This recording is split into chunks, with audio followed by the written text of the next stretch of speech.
আজ থেকে প্রায় ২৫০ বছর আগে স্যার হানিম্যান অর্গানন অফ মেডিসিনে পুরো বিস্তারিতভাবে বলে গেছেন যে আমাদের হোমিওপ্যাথি ঔষধ যে সেন্টিসিমেল পটেন্সি এবং এলএম পটেন্সি কিন্তু সূক্ষ্ম মাত্রায় ব্যবহারের কথা বলে গেছেন। তো আপনারা দেখেছেন এবং আমিও দেখেছি বর্তমানে যেভাবে এলএম পটেন্সি এবং সেন্টিসিমেল পটেন্সি ব্যবহার করা হয়, রিয়েলি কি সেটা কি সূক্ষ্ম মাত্রায় ব্যবহার হয়?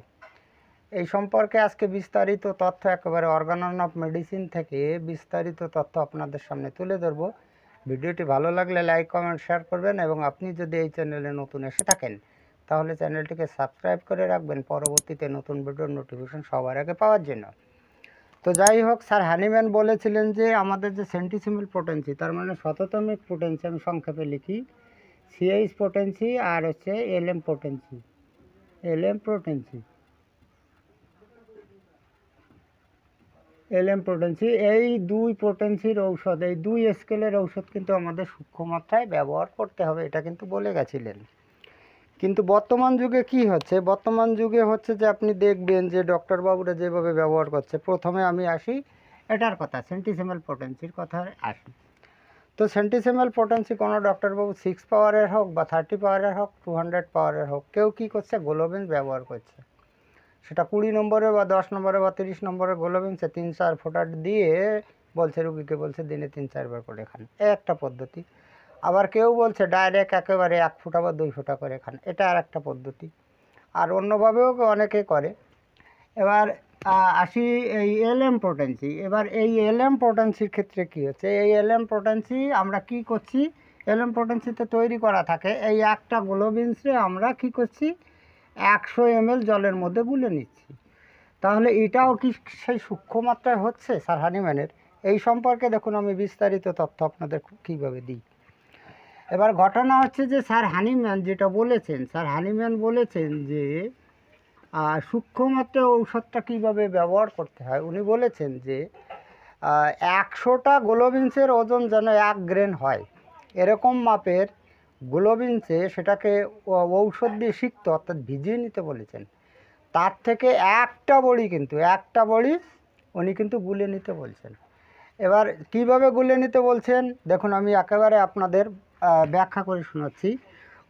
এই আমার এই যে এই সূক্ষ্মমাত্রার বিষয়টা, এটা কিন্তু দুটোর ক্ষেত্রেই এই নিয়মটা প্রযোজ্য, অর্থাৎ সেন্টিসিমেল পটেন্সির ক্ষেত্রেও প্রযোজ্য আর এলএম পটেন্সির ক্ষেত্রেও প্রযোজ্য, এই একই কথা বলে গেছেন স্যার হানিম্যান।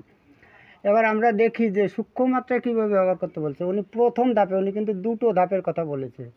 প্রথম ধাপে উনি কি বলেছেন, প্রথম ধাপে যেটা বলেছেন যে একটা বড়ি, কিন্তু একটা বড়ি সেটা উনি যে মাপটা বলেছেন তাতে 10 নম্বরের গ্লোবিন্স হয়, মানে 10 নম্বরের গ্লোবিন্সের একটা বড়ি।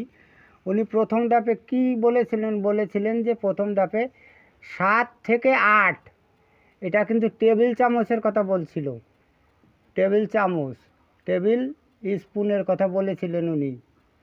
7 থেকে 8 টেবিল চামচ জলের মধ্যে একটা বড়ি প্রথম ধাপে গুলে নেওয়ার কথা বলেছিলেন। এবার আমি এই হিসাবটাকে যদি আমি স্পষ্ট করে বোঝাতে চাই, 7 বা 8 দুটো কিন্তু অঙ্ক করতে হয়, সেটা আমি করব না। আমি একটা মিডিল ফিগারে করে নিচ্ছি। এই 7 আর 8 এই টেবিল চামচের মাঝে হচ্ছে 7.5, তার মানে 7 থেকে 7.5, 7.5 টেবিল চামচ আমি ধরে নিলাম আমার অঙ্ক করার সুবিধার জন্য।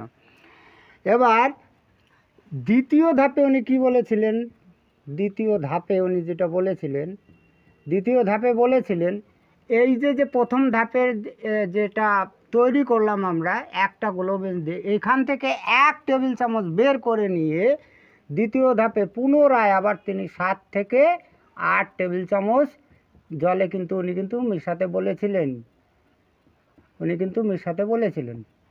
যাই হোক, এবার এরও আমি মিডিল ফিগারে আসি, 7.5 টেবিল চামচে আসবে কিন্তু। এবার এইখান থেকে এই দ্বিতীয় ধাপ থেকে রুগীকে কিন্তু 2 টেবিল চামচ খাওয়ার কথা বলেছেন, এই হচ্ছে মূল কথা। এবার এই কথাটাকে যদি আমরা কিন্তু এক একজন এক একভাবে নেয়, এটা তো একটা মাপ, তাহলে মাপ হলে এক একজনের কাছে ভিন্ন ভিন্ন মত হবে কেন। এবার দেখুন, এবার এই জায়গাটায় দেখুন আমি হিসাবটা কীভাবে করি। এই যে 7.5 টেবিল চামচ জল এখান থেকে 1 চামচ বের করে পরে নেওয়া হয়েছে, তারপরে আবার 1 চামচ বের করে, এইভাবে 7.5 বার কিন্তু এটাকে তরলীকরণ করা হয়েছে। তো যদি এরকম হয় তাহলে কি হবে, আমি তো এটাকে লিখতে পারি 7.5 এর স্কোয়ার করে দিলেই কিন্তু সেই টেবিল চামচটা বেরিয়ে যাবে, সমান সমান এটা হবে 56.25 টেবিল চামচ। ঠিক আছে, মানে 56 টেবিল চামচ জলে কিন্তু এইটা গোলা হলো।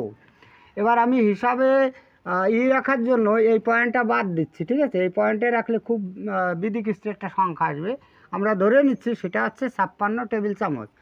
এবার 56 টেবিল চামচ জলের থেকে 56 টেবিল চামচ জল কতটা পরিমাণে জল হয়, আমরা তো টেবিল চামচ চিনি না, সেটাকে ভাববো কী করে, আমরা এমএলএ হলে ভালো বুঝি।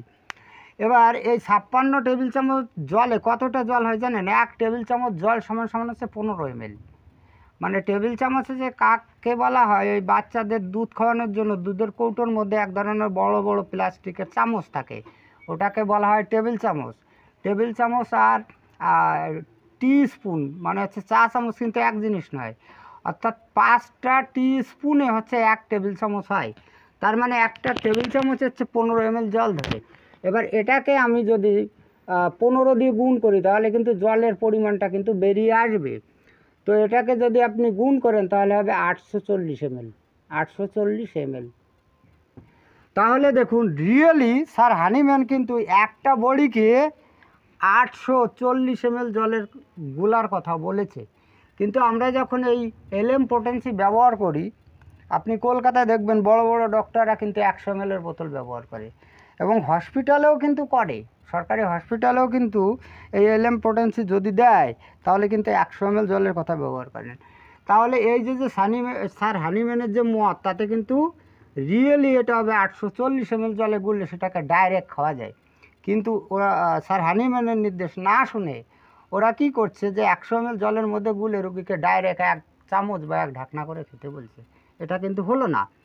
এবার এই যে বিষয়টা যদি আমরা এই স্যার হানিম্যানের এই মতটা অনুসরণ করতে চাই তাহলে দেখুন একটু সমস্যা আছে। এই যে 840 ml জল, এই 840 ml জল একটা বড় বোতলে রাখতে হয়, তো হোমিওপ্যাথিতে কিন্তু অত বড় বোতল তো ব্যবহার করা হয় না। তাহলে এর সমস্যাটা কী আছে, এর সমস্যাটা নাশ করা অবশ্যই যাবে। সেটা কিভাবে নাশ করা যাবে, এটাকে যদি আমরা এরকম করি, দেখুন এই যে স্যার যে হানিম্যান গুললেন এতটা পরিমাণে একটাই গোলা যায়, তাহলে দেখুন 840 ml জলে গুলেছে, এর মধ্যে থেকে উনি খেতে বলছিলেন কয় টেবিল চামচ, 2 টেবিল চামচ। এবার 2 টেবিল চামচ হচ্ছে 30 ml হবে। আমি যদি এটাকে অনুপাতে বোঝার চেষ্টা করি তাহলে কিন্তু আমাদের অঙ্কটা চলে আসবে যে কতটুকু নিলে হবে। তো এটাকে অনুপাতে যদি করে নিয়ে এসে দেখুন এই শূন্য বাদ দিচ্ছি, তাহলে থাকে 3:84। এবার এটাকে আমরা 3 দিয়ে যদি ভাগ করে দিই, 3 অক্ষে 3 আর হচ্ছে 3 একুশে হচ্ছে 84। ঠিক আছে, অনুপাতটা হবে এরকম। এবার এই যে স্যার হানিম্যান একটা বড়ি গোলার পরে এইখান থেকে কি বলেছিলেন যে একবারে হচ্ছে 2 টেবিল চামচ অর্থাৎ 30 ml জল খেতে হবে, আর বাদ বাকিটা কী হবে, ফেলেও দিতে পারে, রেখে দিলে পরবর্তীতে খাওয়া যাবে এরকম। অর্থাৎ স্যার হানিম্যানের নিয়ম অনুসারে এতটা জলে গুললে আমরা কিন্তু ডাইরেক্ট খেতে পারি, আর বাদ বাকিটা ফেলে দিতে পারি। এবার আমি যদি এইভাবে আসি, আপনি ওই একটা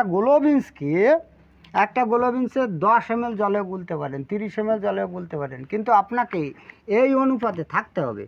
এবার 10 ml যদি আপনি 30 ml একটা বোতলে একটা গ্লোবিন্সকে গুলে নিলেন, গুলে নেওয়ার পরে সেইখান থেকে রুগীকে বললেন যে 1 ঢাকনা করে খেতে। এবার 1 ঢাকনা করে খাওয়া যাবে না, আপনাকে কি করতে হবে, ওই 30 ml জলের থেকে 1 ঢাকনা নিয়ে তার মধ্যে এমনি পিওর জল নিতে হবে, 21 ঢাকনা মিশাতে হবে, তাহলে কত হবে, 22 ঢাকনা হবে।